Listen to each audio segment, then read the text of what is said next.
Well, hello, Carmine. How you doing? I'm doing good, Mike. It's good to be here for my first episode on the new podcast. Yeah, thank you. Well, we've been doing many with the title "The Past American Century," and I'm just, I got a stock market podcast. I'm just making one and putting it all together. But we thought we would talk about someone that's in the news a week ago, and that's James Fetzer, someone really infamous, perhaps. But he's been a regular. He's a regular guest on the Alex Jones show. But you've known him before he became sort of famous from the JFK assassination case, and I remember 4 years ago on the Chuckacelli show, he did a 4 hour special, and Fetzer was on there yelling and screaming at y'all like a madman. So, as far as you would call it, yeah, anyone listening wants to get a flavor for what he is like, go to YouTube, type a Chelly effect, JFK special, uh, 2015, and it'll come up. And he's around it's a 4 hour video, but Fetzer is around the 90-minute mark. So you can find that if you really want to. But he got in trouble, so and he's one of the more colorful characters in the world of conspiracy world. That's for sure. yeah. Well, in the world of historical research and study of intelligence groups, there's several names which earn, as you said earlier, infamy or fame, but few of them earn both. And someone can be exceptionally trained or qualified in most circumstances to offer reasonable ideas, but if they're committed to pushing their own biases and narratives in the face of reality, all those honors do not suggest current unreliable behavior or ideas have become reliable. And I think that might be the case with Fetzer. Well, what he's gotten famous for now, or the past couple of years, is as far as I know, well, first we should say he was a professor of philosophy, right? Yeah, he. If you want, I know that because we were both looking at his curriculum vitae, and and it's at the University of Minnesota. I'll send it Yeah. the references so Mike can post it. Let me real quick. What he's become infamous for is, you knew of him from the Kennedy assassination case. He got involved in that. Yeah. But what he got in the news about is Sandy Hook. Yeah, he said the Sandy Hook thing wasn't real. False flag. It was a false flag, but that the parents are actors and stuff. That the parents of these children were killed. So everything he started out kind of talking about the Kennedy assassination, and then he moved on to other topics. And just anything really, and the more outlandish and crazy it seems. The false flag stuff is kind of what did him in, and because some of these parents have sued him, and that's what he was going to court for last week. Yeah. He, like I said, we were discussing a little bit off air, and Mike was correct to tell me that, we can't say for sure, but it appears, based on everything that I've been able to look at, and we'll discuss, some of those things, that this is not the same person that it once was, as far as accomplishments and the manner in which he behaves. According to, the curriculum vitae I was talking about, would offer that this is a highly trained, highly educated person that is reasonable, a person that you would expect would be considerate and understanding of the facts and realize they can be wrong and be willing to have a nice back and forth conversation where they wouldn't try to yell over you. But that's not the person you're dealing with. He's reported on the curriculum vitae to have been educated at Princeton, Columbia University, received a PhD in history and philosophy of science at the University of Indiana. He served in the United States Marine Corps from 1962 to 1966, and over the subsequent decades accrued a sizable amount of educational awards, contributed to some academic literature, and seemingly was a credible academic voice on paper, at least, until 2011. The problems, however, with his claims seem to begin in earnest like 2003. Okay. That's roughly when the makers of the Men Who Killed Kennedy series recruited Fetzer as an expert. And this is where, in my opinion, he begins to go off the rails. Well, it seems like looking at this curriculum that he was approaching retirement at that moment. Okay, yeah, he was, because I think, would you say 2006? So yeah, it was like right around when he really started going off. And yeah, I think that was the thing. I don't know how far back. I'm sure he will say decades and decades, and it might be. I mean, he was in the military at the time, so maybe JFK was really effective.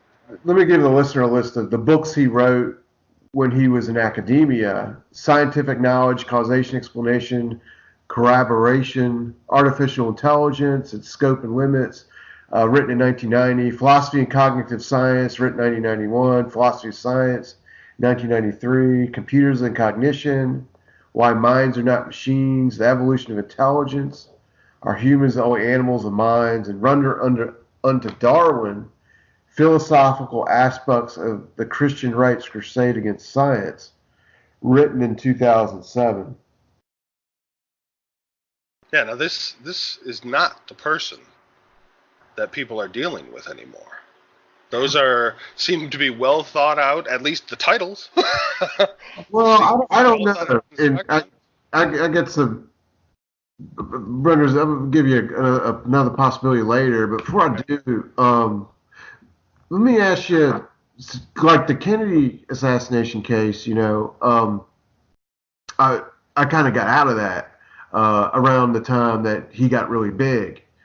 So, in fact, around the time after 9/11, I stopped reading about it and actually went a couple years reading about ancient Rome. Just that's what I did. And then I got back into this Kennedy stuff a little bit around 2013. So by the time I got into it or got back into seeing what was happening, Fetzer already seemed like a madman. The stuff he was saying, for instance, he was saying that the limo, everything's fake. The Zapruder film's fake.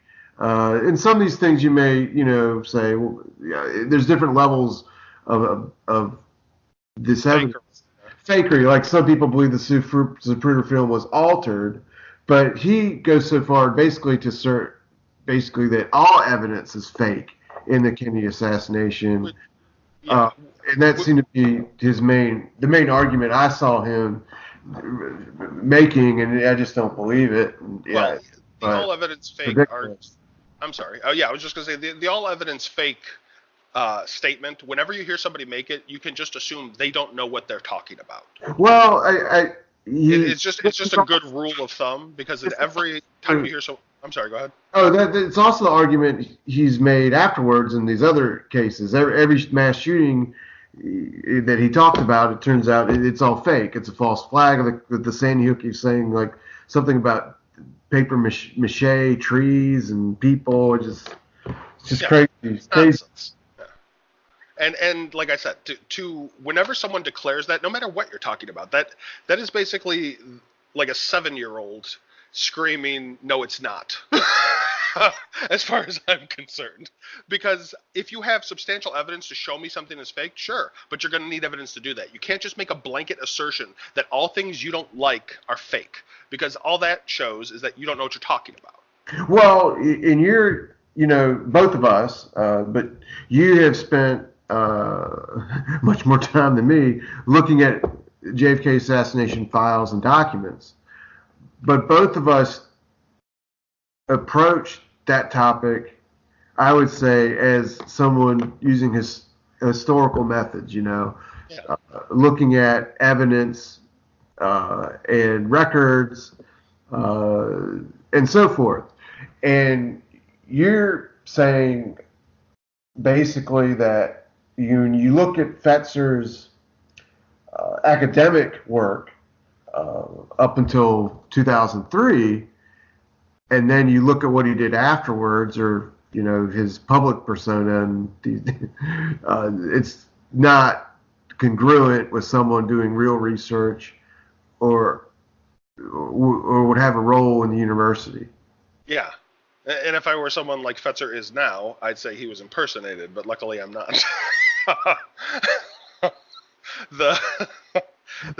For those who don't know, that's a classic Fetzer line. He likes to claim that people were impersonated. You've had encounters with him. I haven't. So what's what's this little story or tidbit about what he's like? Well, unfortunately, I haven't. I'm sure he has a good side. I've just never seen it. On Chuck's show, he was very upset when I wouldn't. For instance, one of the, like you said, some of the incongruent claims he's made about the JFK case. One of the things he said on Chuck's show that people can listen to is, I can't remember the exact number. I know it was more than 5. I think it was maybe 8. But he was trying to say there were like 8 or more shots fired, or it was just ridiculous. Maybe even more than that. But it was 8 men. He was trying to say there was like 6 to 8 assassins, which is crazy. It's basically a small army of people with guns roaming around Dealey Plaza that nobody sees. So that didn't happen. And then he tried to say, I think it was like 10 to 16 shots. And I think the words I used in in the show were, that seems high. Because the most that can be proven right now, the most absolutely, that are utterly definitive is 3. I think that there could have been 4 or 5, and a lot of experts would agree with that.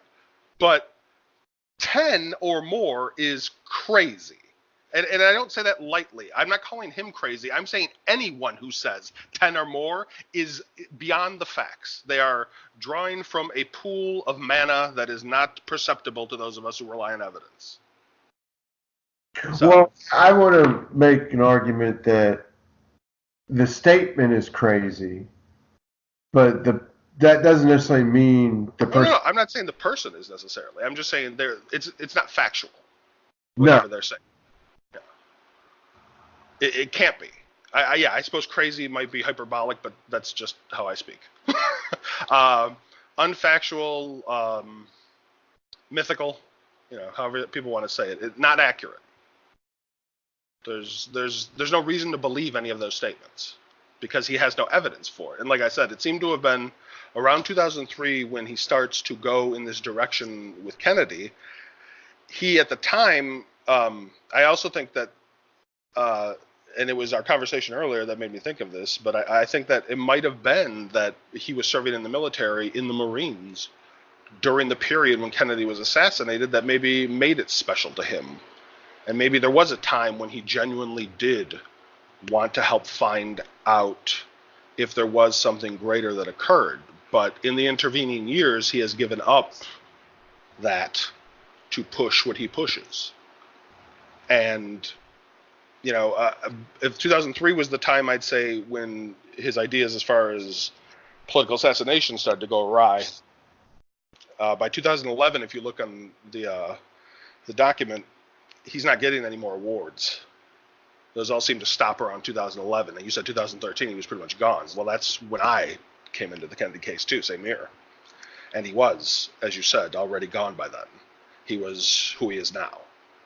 So something happened in those years. And I'd say part of it was, you can look at the Education Forum and some of the older forums, if you can, or even the Wayback Machine. You can see Fetzer appearing in some of the forums supporting people like Judith Baker and Ralph Sinkay and other people that we know have been debunked countless times since and are myth makers. So he moved on from credible academic, it seems, to carnival barker for myth makers. He started appearing on, various shows and podcasts and, basically throwing out the most outlandish, attention-grabbing things he could to try to keep attention for himself. And, we see the recognizable change into the future version of Fetzer and see him embrace irrational methods that begin to draw him more criticism than he probably ever wanted. Years later, he's long been engaged in pushing unreliable, blurry photography. That's another thing. Yeah. And allegations of false flag attacks, as Mike mentioned. He produces no substantial proof regarding mass shootings, Sandy Hook, El Paso, Miami, tragic historical events, JFK, MLK, RFK, and 9/11. And he appears on media shows, including InfoWars and The O'Reilly Factor, I believe, from his IMDb. He was on one episode of that declaring his conspiracy ideas. And that latter appearance is particularly ironic because it was a JFK case myth told by O'Reilly himself that unseated him from his primetime spot. So during this period, Fetzer would largely support others in the JFK case and produce little verifiable value or evidence of value following his partnering with JVB and other myth makers. So he began to embrace a wanton disregard for the facts in making verifiable progress, and instead began to recruit followers and attack those who dared to disagree. Now, one method he uses is called the Gish Gallop. Okay. The Gallop is a method of never answering questions by constantly talking over a detractor and throwing so much information at them no one can hope to respond to all of it. Yeah, he did that to you in your. Yeah, he tried to do that to me and Chuck until you remember I started going, sir, and I stopped him. It's pretty entertaining, I thought, but. I'm just glad I didn't lose it. I was able to keep my composure even though I had to. Yeah, all I yelled at him was "sir." Let's just say there were other words going through my mind.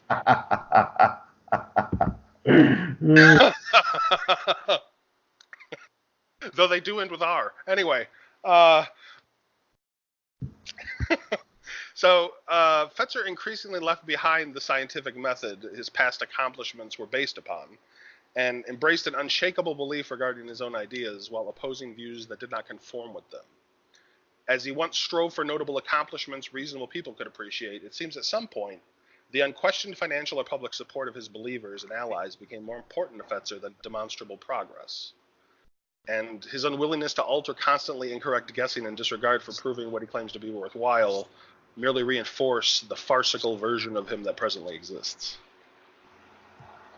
I think a simple demonstration of the present circumstances Fetzer has become embroiled within based on his own doing exemplifies the problem with his ideas and methods. As Mike mentioned earlier, James Fetzer, this is one of the reasons why he's in court now. James Fetzer co-authored a book prior that claimed the Sandy Hook school attack was a hoax, but not willing to settle for just that improbability, Fetzer, joined by others such as Alex Jones, claimed all present were crisis actors and no one actually died. This is despite the coroner's reports, funerals, and public events attended by thousands across the country seemingly were, according to Fetzer, all a farce. Yet most rational people who inspected what facts became later clear after investigation can easily observe where an unknown question existed about the matter and come to a reasonable conclusion, unlike those like Fetzer and Jones who ran with fraudulent narratives for attention, profit, and possibly narcissism. Seemingly, few people enjoy the voice of a mythmaker as much as the mythmakers themselves. So, Fetzer and the propagators of the Sandy Hook nonsense likely did not care. Their false ideas caused several people to begin years-long online attacks directed at victims' families and friends. What they believed to them was more important than behaving in a professional and humane manner was to attack these people. They acted regardless of the damage or of the veracity of what they claimed. We can observe Fetzer taking up the banner for repeatedly debunked and unproven claims ranging from QAnon to Pizzagate. Yet Sandy Hook was never left alone, and eventually Fetzer wrote a book that called one of the parents whose 6-year-old child Noah Posner died in the attack a fraud, and claimed his child's death and the death of certificate was false. This was perhaps Fetzer's most crucial mistake. He relied on himself and an unverified document from the internet to prove his claims. For clarity, imagine that a once well-respected academic who attended Ivy League schools and was supposedly trained in scientific methods would abandon all of it because he desired more to be publicly correct in the eyes of his audience than to be actually correct. Actually, one thing I remember that he did is he wrote something a couple years ago basically saying that Jim Diogenio and Leno Sanet and I believe Jefferson Morley were all in league with the Central Intelligence Agency. which which really is crazy, you know. yeah. For anybody, here's the thing. I'm not necessarily a fan of two of the three people you just mentioned. But I'll tell you right now, as even not a fan, that I know that Jim DiEugenio, Len Oceanic, and certainly Jefferson Morley, who I am a fan of, do not support the Central Intelligence Agency. DiEugenio, because if you look back, has been for decades fighting against their narratives, and he's not doing better because he's fought against the government.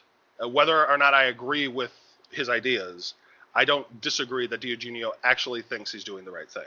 Len Oceanic, same thing. Whether I agree with him or not, his show has helped people. People like his show, and it is a benefit to the community.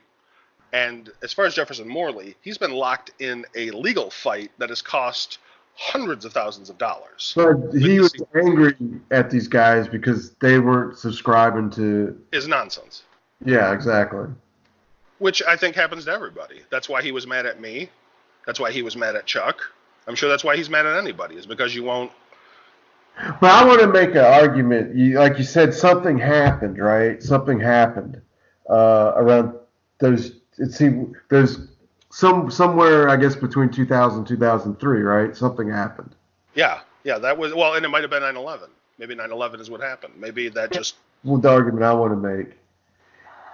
And I think it's, you know, I don't know this guy, right? So, but lucky you. I was going to give the better. I'm just going to make an argument that he's not crazy, and he's not insane. He's obviously intelligent, and I don't know what his philosophical beliefs are. I mean, he's got this doctorate of philosophy, but is he a postmodernist? You know, I don't know. Is he someone that doesn't believe you can really have historical certainty, or something, and he just thinks this is all a game? Well, I certainly think. Here, let me tell. I want to add a couple of things to the case that's going on right now, and I want to respond to that. Okay. So I agree with you to an extent that it is a knowing action by him, and I don't necessarily believe that he is, like a lot of people think, he's, you know, psychotic or a socio. I don't think that. I don't think that he's insane. But I do think there are things that are irrational that are guiding him. Now, whether or not that's insanity is up, you know, to the psychologist to suggest. But I think that irrational beliefs are what fueled him, and I think that is why he has found himself in the place he's in. So Fetzer made those claims I was saying about Sandy Hook, and I'd say any reasonable person can deduce that without an official copy of the document in question, you know, him saying that it was a false death certificate in this specific case, and some other evidence, there was no way to prove what Fetzer claimed. Yet Fetzer would not be reasoned with. And following repeated attempts asking for him to desist, Fetzer and his co-author went to court with the mythmaker Fetzer representing himself. Doesn't sound like it's going to end well, does it? So things went predictably. Fetzer made his own. I'm sorry, go ahead.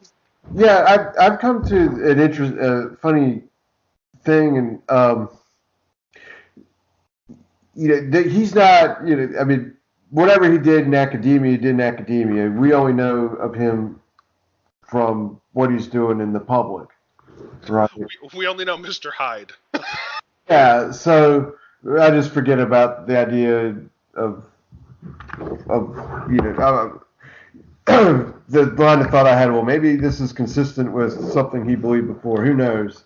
But I read something really interesting a couple years ago, and it's a book called The Secret War, Treason, Espionage, and Modern Fiction.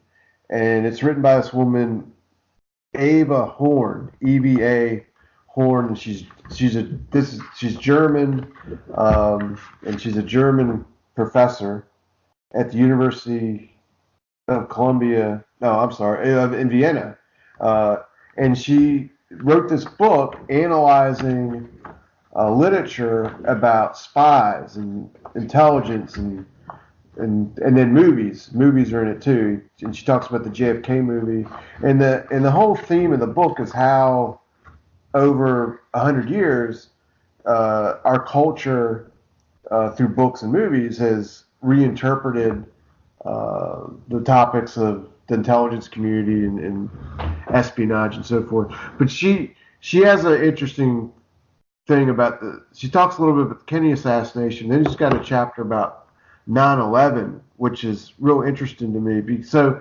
with the Kennedy assassination, the first researchers in the 60s and or all of them for the most part, they were looking at the Warren Commission. They were looking at the Warren Commission volumes and does the evidence in the volumes uh, back up the report and the conclusions of the report that Oswald did it by himself? So they were all using evidence, right?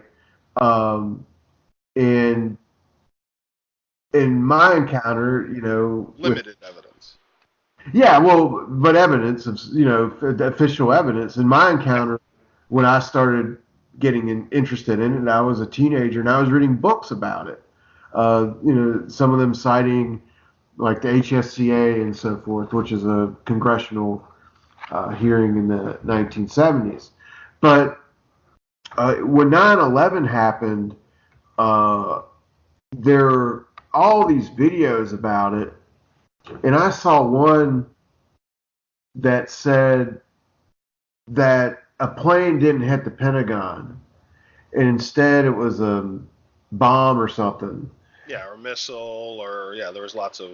Yeah, and it was playing this music and then having quotes of what people supposedly were saying.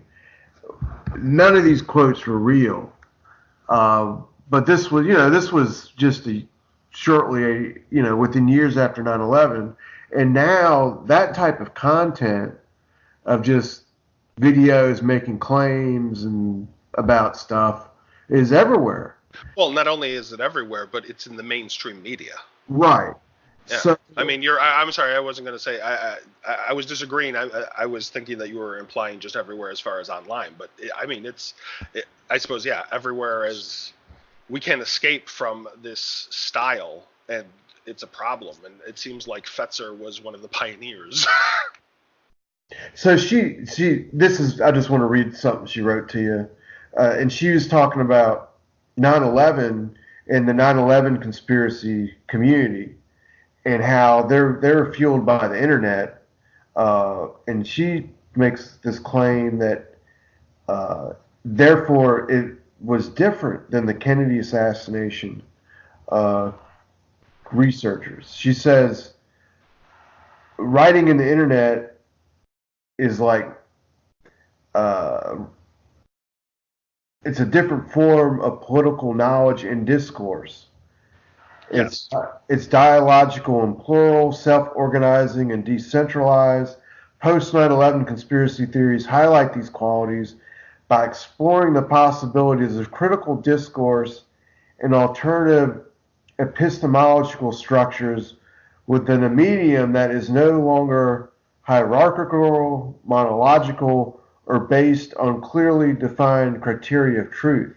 Now, what I want to posit to you is that this Jim Fetzer was at the forefront of this type of uh, theory Propaganda. in discourse around, this type of speaking and discourse, and that she is describing. She's claiming it came out of 9/11 and the internet made it possible. Like there's a phrase with television, someone said the message is the medium. So she's sort of making some sort of argument like that. But that's what I want to argue. That's what Fetzer has done. And he's like the crowning example of this. So he may have done that on purpose. So I Well, yeah. I think this type of Actually, I think someone I think has made the phrase Fetzering or something. Yes, Fetzering is in the Urban Dictionary. Yeah, so it's actually even someone's used his name to describe this. But I would argue that me and you, we're trying to operate as people looking at facts, like a historian, and then you analyze things, you come to your own conclusion, but you based on facts and reality. And someone with Fetzer, and many people like him, don't care about that.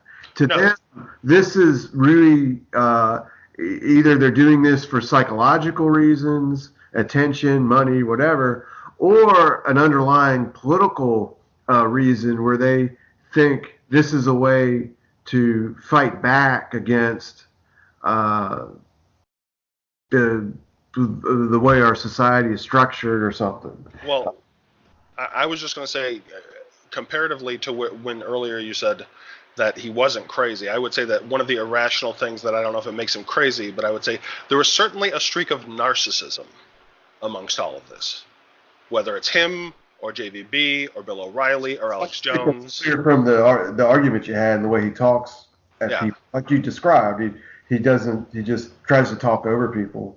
Yeah, he certainly believes now, at least, that he is so well qualified and such an expert that he does not have to listen to other people. And that, once again, can show you that he, in fact, is not, because any rational expert will listen to other arguments. What Fetzer doesn't understand is he likes to talk. And what talking is for someone like you or I who uses facts and doesn't believe just because someone says so, is rope. The more crazy things you say in front of someone who relies on facts, will document all the crazy things you say, and then we'll take them apart with facts. So go ahead, talk over us, but you're just going to give us more rope to hang you with later. But this is become so like this. My experience is this started after 9/11 when I saw that video. Well, I think you're correct, and the woman you were talking about is correct. That was probably a big jumping off point for this type of thought. Even though I as a teenager I read all sorts of conspiracy literature. But books go away. I think that's the big difference. You can put a book down and it goes away. With the internet, it's always there. It's always at your fingertips. Right. And people like Fetzer are constantly putting quality isn't even a question. It's just constant nonsense. It's constantly, probably almost daily or maybe multiple daily updates of just their take on. And the unfortunate thing is with things like Twitter, you have the media embracing things like hot takes, which allow me to translate. Hot takes means we don't know. That's what a hot take is. A hot take is saying, I have no idea what I'm about to talk about, but I'm going to give you my opinion anyway. Well, look, I mean, in the past month, that Jeffrey Epstein's suicide, I mean, how many people were tweeting that Clinton killed him, and how many people were saying Trump killed him? Trump killed him, and those people doing that, they don't care whether that's not. They have no idea if it's true or not. But that's basically the same sort of thing. It's not. We don't. I'm going to make a statement.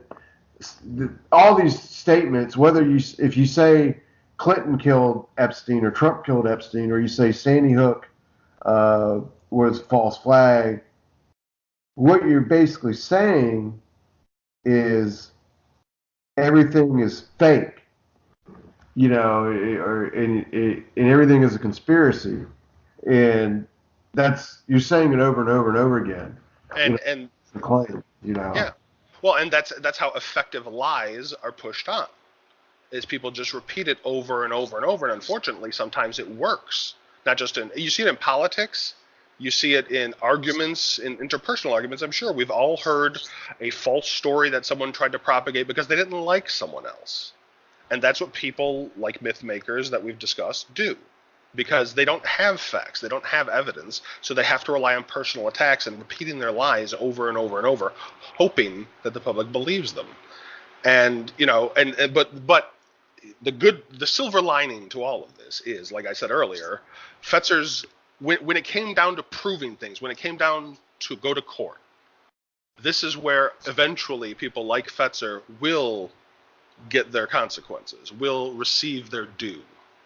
And, he went to the court with his online document and his claims, and he waved around his unverified document in the air and likely demanded that all the charges be dropped. And instead, the judge, as per the rules of the court, did not admit Fetzer's supposed document because it did not come from a verifiable source, unlike the stamped official certificate the plaintiff offered. Thus, his claim of a false certificate was false. And without a single document, Fetzer was relying upon merely his claims without evidence.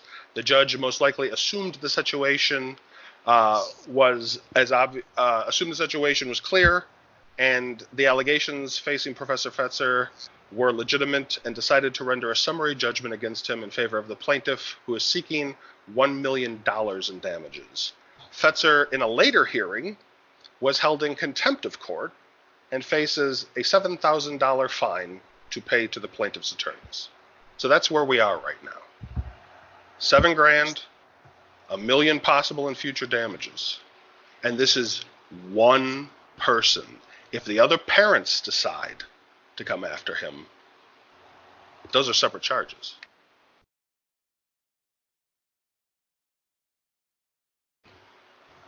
Well, that's kind of scary for him. Well, hopefully that will scare anyone listening to not do it. I actually feel bad that he might get financially destroyed, but sure. I don't feel bad when I look at everything he's done. When I look at that he had victims attacked and their families, or victims' families attacked and survivors attacked because of his nonsense. Oh well, he broke the law. Guess what happens? You can't just walk around saying that people's family members didn't die if you don't have any proof of that. And if you do, this is what can happen to you. He, in my opinion, is an example. He's going to be the first big example, and if the other myth makers keep acting like he does, I hope they're next.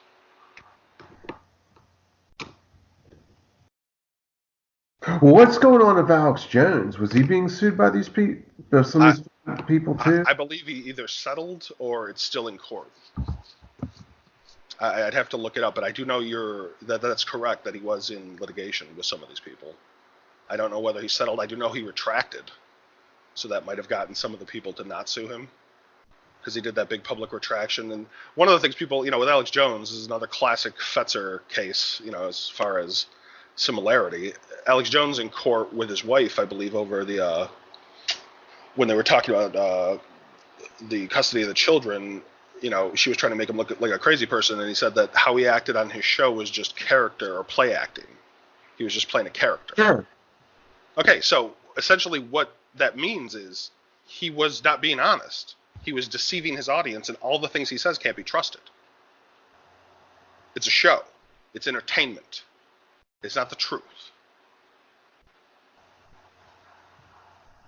Well, at least he's being honest about it. Well, quietly in court he is.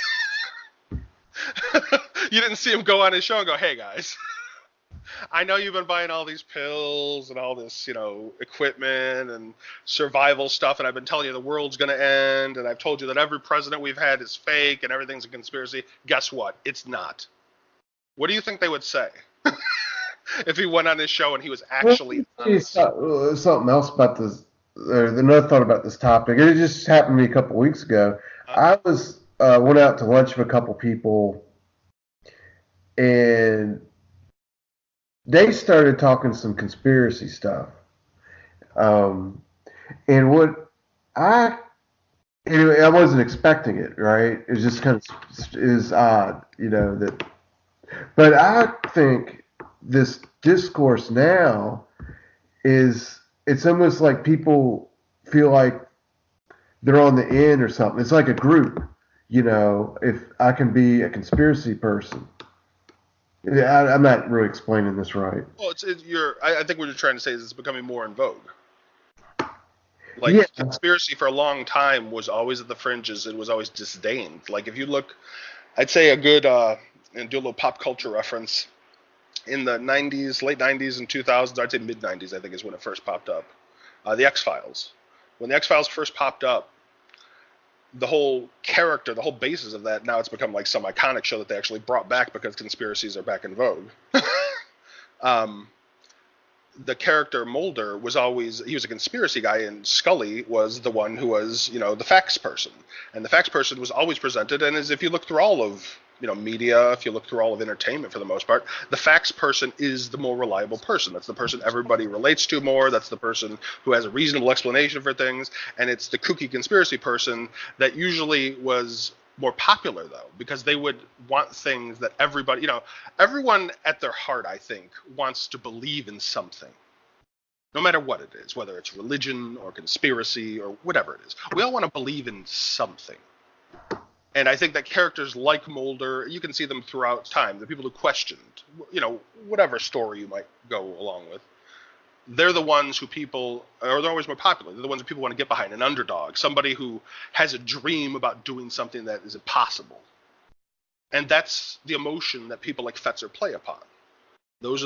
We all want to believe there's something more that we don't know about. And you know what? Sometimes there is. Studying intelligence, I know Mike and myself and all the people that do, there is a lot more to it.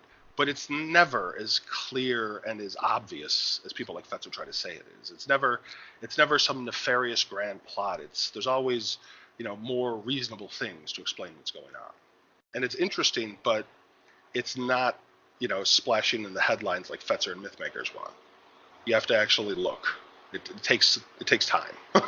You can't just give a hot take. An example of, is the Netflix series Wormwood. That's what it's really like. If you try to figure one of these things out, takes the guys, decades to a conclusion. Yeah, and then it's a series of lies. Like, what's funny about Fetzer and people like they try to say, well, the government lied and here it is. That's never how it works. The government lies, then they lie again. They lie a couple more times after that, and then maybe you'll get some declassified files so you can prove all that. But you can't they lied to you once and you automatically know the answer. That's not how this works. Well, I read a book recently. It's really good. It was about Attica, the prison riot, revolt, and they had multiple commissions investigating that, covering it up, and they went on for decades. And they, make a long story short, there was a prison in New York in the early 70s, and there was a prison riot, and the prisoners took hostages, and the state troopers ended up going in there and shooting a lot of people, including hostages, shot a couple of hostages dead, and then the guy in charge of the assault to take it back, he went on television and said that the prisoners were stabbing people. So, muddy the waters, make it look like they did. Well, he said it was all basically self-defense. The prisoners were slitting people's throats, slitting throats of hostages, and that's why they had to shoot them all. And well, the guy that did the autopsies came out and said no one had their throat slit. Everyone was shot by bullets owned by the state. So anyway, that's just the first week, and this went on and on and on. And eventually the government ended up settling with a lot of the survivors of this prison assault. But the point of that is, it's not just Alan Dulles or the C.A.A. It's something as simple as a prison riot that can have multiple versions of what happened, and it just goes on and on and on. Yeah, and I think that also highlights that it's not to say. The funny thing about Fetzer is he's not wrong to doubt, but he is wrong to then make assumptions without evidence. That's the problem, is that he's never going to find the truth because he's not looking for evidence. Well, that's what I think is these people. It's like this woman's describing. I don't think they care. They don't want to. No, they don't care about the truth, resolution. They don't even care about answers. All they want. Exactly. Well, answers end this. See, I'm sorry, I didn't mean to interrupt. I just want to keep going on and on and on, asking questions about, whatever is the thing to ask questions about. So if there's a shooting next week somewhere, someone will say it's fake. someone else will do it. Exactly. Well, and that's Have the energy to do it after the court case. and I think that reinforces that they are merely just trying to piggyback onto the next thing. Right. They don't. It's not about ever coming to an answer or figuring out anything. They just want to tell you, "Ooh, doesn't this look mysterious?" And then tomorrow's episode of "Ooh, doesn't this look mysterious?" Just day after day, year after year, decade after decade. Well, I would say they have one or two motivations. Either it's just self-aggrandizement, or they want to instill existential doubt in people constantly, or it's both these things really.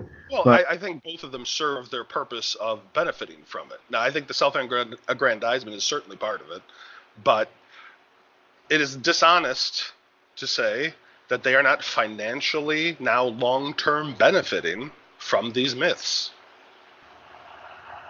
Well, that's for sure. I mean, Alex Jones certainly has, and I'm sure Fetzer has done so to some extent. And somebody's paying for all those bills at JVB's conference every year. That's true. That's true.